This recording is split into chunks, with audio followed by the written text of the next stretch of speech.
प्रेम से बोले स्वामी जी महाराज की जय, खलवा धाम की जय। हमारे श्री सदगुरु भवन भक्ति योगाश्रम खलवा का शिष्य में दुबे जी आज बड़ी सौभाग्य की बात है कि आज हम लोग फिर आप लोगों के बीच आए हैं। हम महाराज जी जब हम लोग बैठे थे तो उन्होंने कहा कि जब वह हो रामायण तू पंडित जी वो रामायण तो पढ़ल हमने सरकार हम रामायण ना पढ़ी ले। हाँ ब्राह्मण हमी हमारे कुल में लोग पढ़ते थे, हमारे पिता विद्वान पंडित थे। वह कहनी कि देखा लिखल बा मोर दास कहाई नर आशा आ कहू तो कहू कहाँ विश्वास। मेरा दास कहलाकर वो स्वामी तुलसीदास लिखे हैं कि भगवान राम कहते हैं कि मेरा दास कहलाकर और वो नर से आशा करता है, यानी कि वो मुझे तो मानता है लेकिन उसकी आशा कहाँ है? समाज में किसी व्यक्ति पे उसकी आशा टिकी हुई है कि यह व्यक्ति मेरा कार्य करे, जबकि उस व्यक्ति के अंदर भी मैं ही हूं। उसको ये नहीं पता है कि उस व्यक्ति को खड़ा करने में जो पावर लगा है वो पावर मेरा ही है।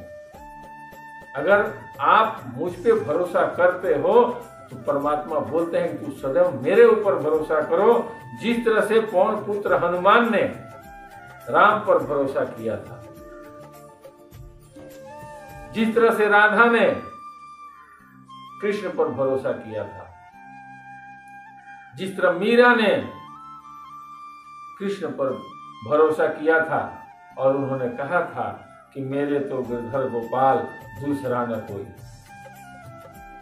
शिष्य ऐसा होना चाहिए कि जो अपने गुरु के आदर्श पे चले, अपने गुरु के बताए हुए मार्ग पर चले। श्री सदगुरु भवन भक्ति योगाश्रम खलवा जो हमारे महाराज जी हैं वो बताते थे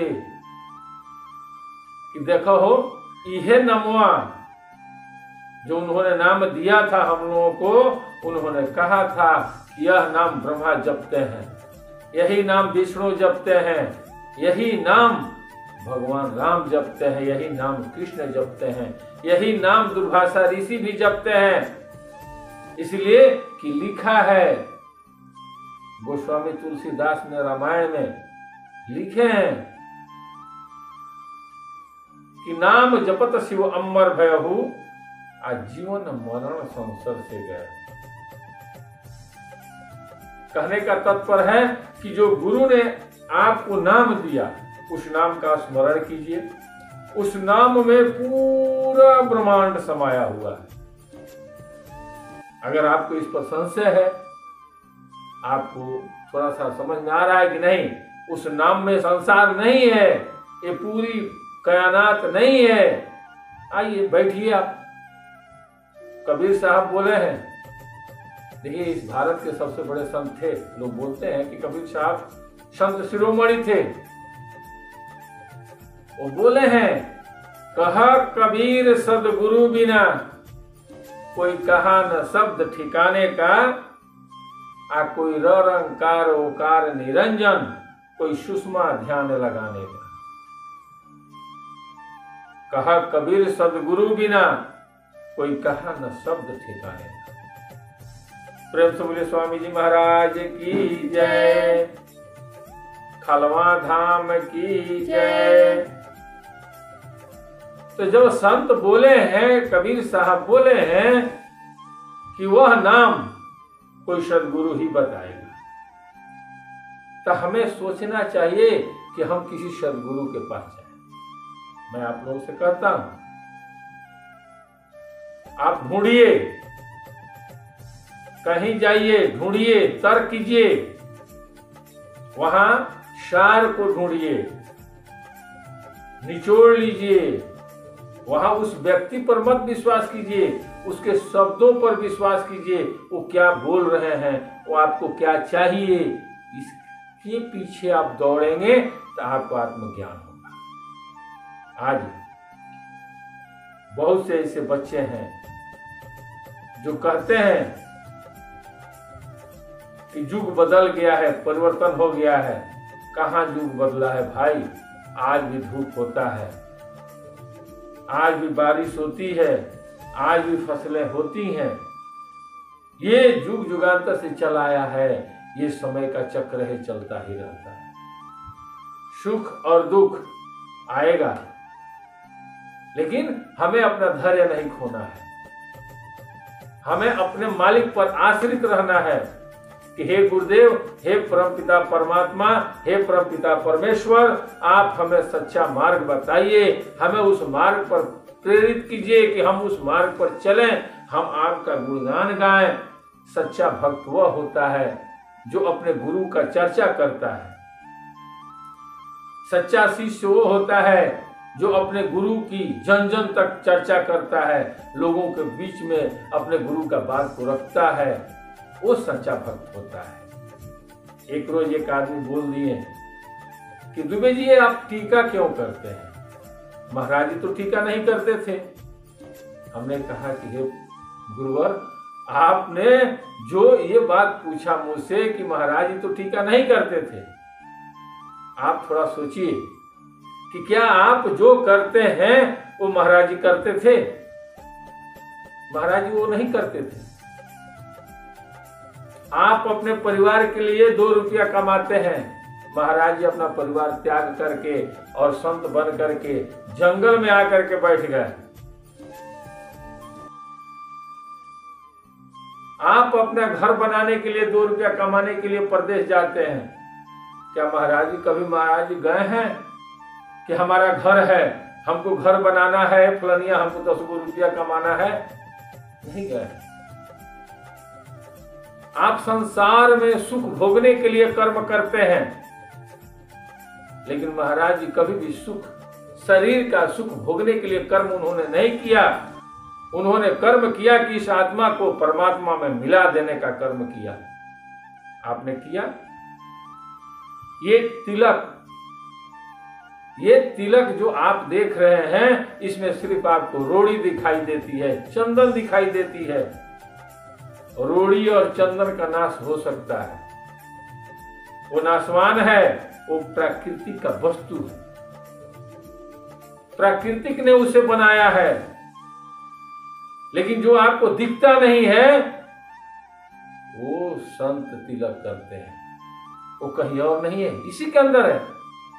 लेकिन संत क्या करते हैं कि इस रोड़ी और तिलक को हटा करके जो इसका सार है उसका तिलक करते हैं। तिलक सब कोई करता है, तिलक करना चाहिए। सबका तिलक अलग अलग होता है, किसी का तिलक दिखाई देता है, किसी का तिलक नहीं दिखाई देता है। कैसे कहा जाता है कि हम में तुम में खड़क खम में घट घट व्यापे राम। वो राम जो सब में रमण कर रहे हैं वो दिखाई नहीं देते हैं, लेकिन जो महापुरुष होते हैं, जो अपने इंद्रियों को अपने बस में रखने का युक्ति जानते हैं, वो उस परमात्मा को देख देते हैं।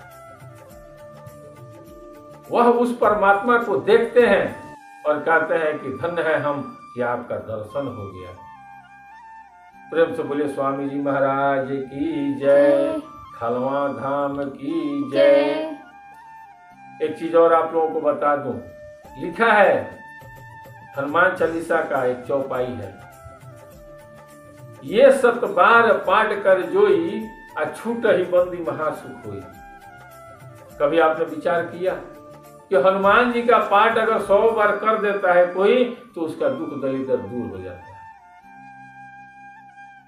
क्या ऐसा लोग नहीं है जो 1 लाख एक बार में कराने का पावर रखते हैं? लोग ऐसे ऐसे महापुरुष हैं कि संसार में ऐसे ऐसे उद्योगपति हैं कि एक दिन में 1 करोड़ बार करा देंगे, उनका दुख दलिदर छूट जाएगा। छूटता है? नहीं छूटता है भाई मेरे, वो जानना पड़ेगा। जो हमने पिछले सत्संग में बोला था कि श्री गुरु चरण सरोज रज निज मन मुकुर सुधार। उस चीज को जानने के लिए आपको गुरु करना पड़ेगा। बिना गुरु का ज्ञान नहीं होता है। उस हनुमान चालीसा को जानने के लिए, उस रामायण को जानने के लिए, उस वेद को जानने के लिए, उस पुराण को जानने के लिए आपको गुरु करना पड़ेगा।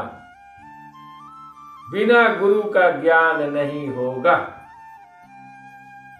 मैं श्री सदगुरु भ्यवनव भक्ति योगाश्रम खलवा का शिष्य, मैं अपने आप को धन्य समझता हूं कि मुझे ऐसा पतित आदमी को हमारे गुरुदेव खलवा धाम में मिल गए। मैंने चारों तरफ ढूंढा, ऐसा नहीं है कि मैंने नहीं ढूंढा।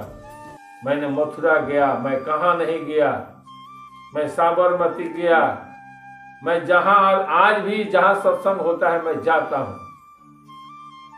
लेकिन सब जगह बस एक ही चीज मिलती है कि आप जिस गुरु के शिष्य हैं, धन्य है वो गुरुदेव जो आप जैसा शिष्य उत्पन्न किया। उस समय मेरा जो अंतःकरण, जो आत्मा है वो गदगद हो जाता है। मैं कहता हूं धन्य हम हैं कि जो ऐसे महापुरुष हमको मिले। प्रेम से बोलिए स्वामी जी महाराज की जय, खलवा धाम की जय।